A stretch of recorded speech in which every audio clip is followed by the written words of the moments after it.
بسم الله الرحمن الرحیم. السلام علیکم. نن چونکې په ګروپ کې د یوسف نامې د تپو خبره کیږي، نو زه به د تپې په هکله یو څو خبرې ستاسو په درنه خدمت کې وړاندې کړم.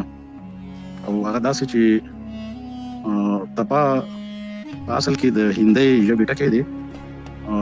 دا د هغه څو کلو دپاره استعمالیږي چې په هغې کې په هغه څو کلو کې د یو خیل یا یوې قبیلې خلک اوسي، د یو ملک د مشرۍ لاندې ژوند تېروي، او هغه ملک هغه مشر د هغې د ټولو معاملاتو مشري کوي او ذمهواري کوي.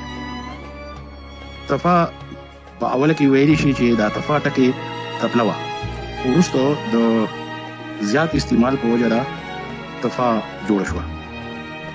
هسې خو دا هم ویلې کېږي چې دا تپه د ډېره پخوا نه په پښتنو کې استعمالېده، خو چې کله د مصري خان سالارزي مشري راغله، نو هغه د یوسفزو ټول ملک په 32 ټپو کې تقسیم کړو.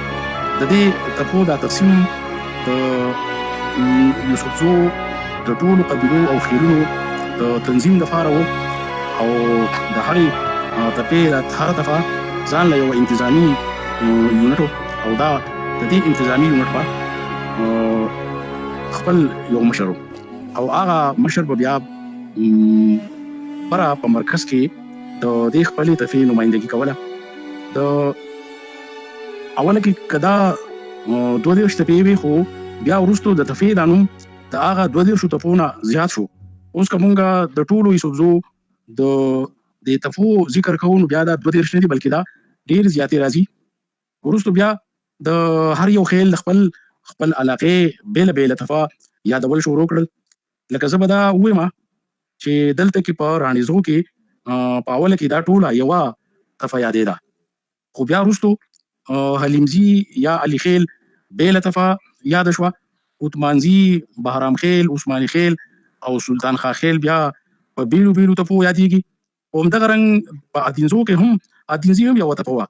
اوس په اتینزو کې د تازه ګرام، د ګل آباد تازه ګرام، تیندوډاګ، کیتیاړی او شوا د دې نه واخله تر د خانپور د هغه بره پورې دا ټوله علاقه په میرحسن خیل تپه باندې یادېږي.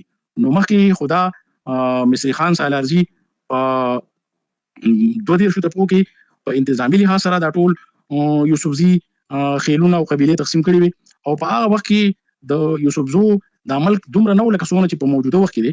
نو په دغې حواله سره دا تپې چې دي دا اوس زیاتې شوي دي، او هر کس د خپل وړوکي خیل علاقې ته هم تپه وایي، لکه څنګه چې ما تاسو ته په رانیزو کې او په ادینزو کې دغه یو څو مثالونه وړاندې کړل. دغه څو خبرې مې ستاسو په درانه خدمت کې وکړې. خوشحاله اوسئ. السلام علیکم ورحمت